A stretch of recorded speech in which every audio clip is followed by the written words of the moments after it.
বন্ধুরা, আপনারা সকলে কেমন আছেন?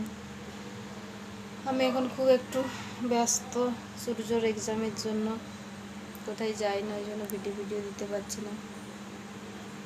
আপনারা কিছু মনে করবেন না প্লিজ, কষ্ট করে এই ভিডিওগুলো একটু দেখবেন।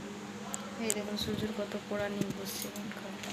কালকে কম্পিউটার এক্সাম আছে, যে বই পড়াচ্ছিলাম, পড়াতে 8:30 9টা হয়ে যাবে। বাইরে কোথায় বেরোচ্ছি না,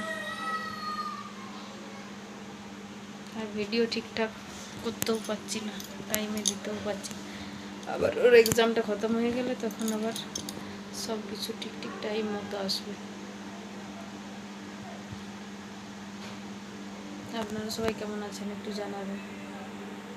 এখানে আজকে ওয়েদারটা ভালো, খারাপ নয়, মানে বাতাসটা খুব বেশি দেয়, তাই ব্যাঙ্গালোর দিকে বৃষ্টি হচ্ছে বলছে, আমার বোন বলছে খুব বৃষ্টি হচ্ছে, ওই জন্য ঠান্ডা ঠান্ডা বাতাস আসলে মেঘ করে গেছিলো আজকে।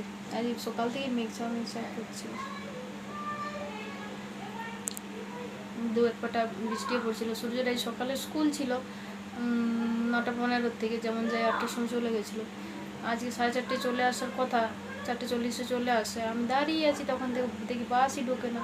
ওর বাসে ফোন করলাম, বাস পুরো যে টাইমে 1টার সময় স্কুল যায় এখন 12:30 পরে, সেই টাইমে 5টায় ছুটি হয়, আসে 5:40, ওই টাইমে আজ বাস ঢুকছে। আমি 1 ঘন্টা বাইরে দাঁড়িয়ে। বলে সূর্যকে আসতে জিজ্ঞাসা করলাম কেন, না কি জন্য আটকে রেখেছিল কি জানি, বলতে পারছি না। বাস কোনো প্রবলেম হয়েছিল, বললো না কেন বস করে রেখেছিল কি জানি। সবাই হয়তো অনেকে বাসের টাকা, তারপরে এক্সাম স্কুল ফিস অনেকে হয়তো ক্লিয়ার করেনি, কী জন্য কী জানি, বুঝতে পারছি না।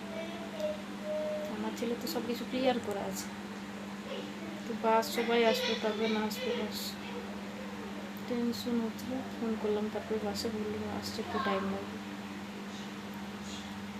বাচ্চা সেই সকাল থেকে গেছে, খিদেতে ছটফট করছে, এসে জামা প্যান্ট খুলে নিয়ে আগে খেলো, বলে মা খেতে দাও আগে।